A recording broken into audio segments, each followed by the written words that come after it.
Hi everyone, so my name is Alex Klein, and for my community service project, I chose to do a holiday baby boutique. It's just during the holiday season, so that's why I decided to name it that, and I just have a verse, I was naked and you clothed me, because it goes with what I decided to do for my project. So as an overview, I chose to focus on the basic need of clothes for babies in my community. Babies need clothing in order to protect and warm them from the world outside the womb, and many families in the area live in poverty or just have a tight budget, so it limits their shopping ability for their children. And I chose to hold a clothing drive for baby clothes in order to gather, reuse, and share baby clothes with families for their baby's first year of life. Here's a picture of me and my daughter, and yep, and then I was able to present the clothes at the birth center that I am apprenticing with in Arlington, Washington. And Eden here is my inspiration. As a mother myself, I saw the value in coming together in the community to provide help for other families in need. Baby clothes can easily be reused and kept in great condition because of how quickly babies grow in their first year of life. So I've loved receiving free clothes myself during the first year, and this generosity that I have had from other people inspired me to do this project for my community. And it just takes the burden off people, especially during this holiday season. Currently, 161,000 people are living below the poverty line in Snohomish County, where I'm at, and the cost of living is rising, and it's full of families. So I thought that it would be a good population to focus on. And it's not even just people living in poverty, but I think just the cost of living is so expensive. So any way that I could help, I thought would be great.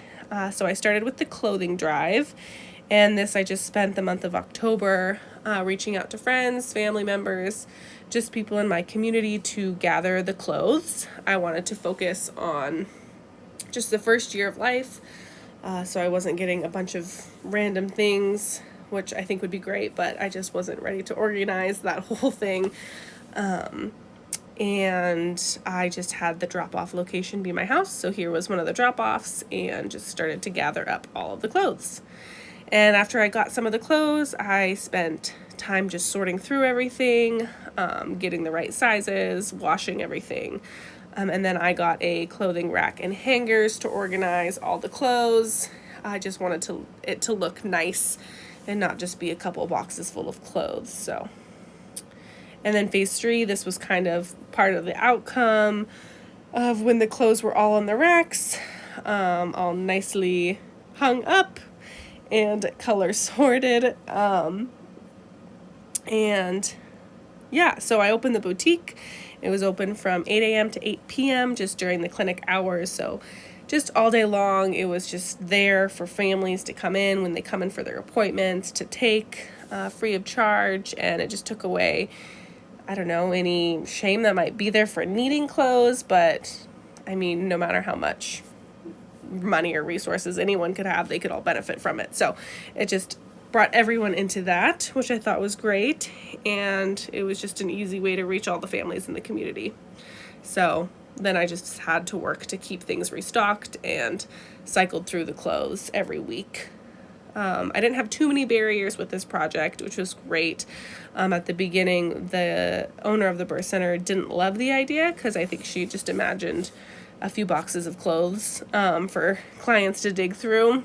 But once I kind of showed her the setup that I was thinking, then she was happy to have it there. And some weeks it's been hard just keeping things restocked and organized, just because some weeks I didn't make it to the birth center because I was home or for any other reason. So those were just some of the barriers.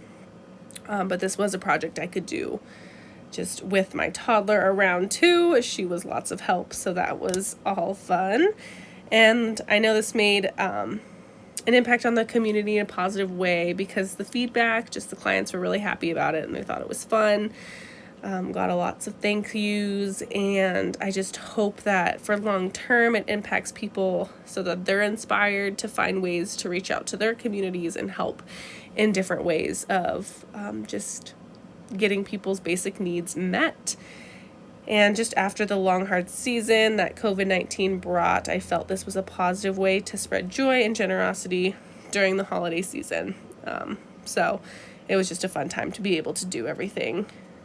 And it brought people back together and let people know that there were still people who wanted to help.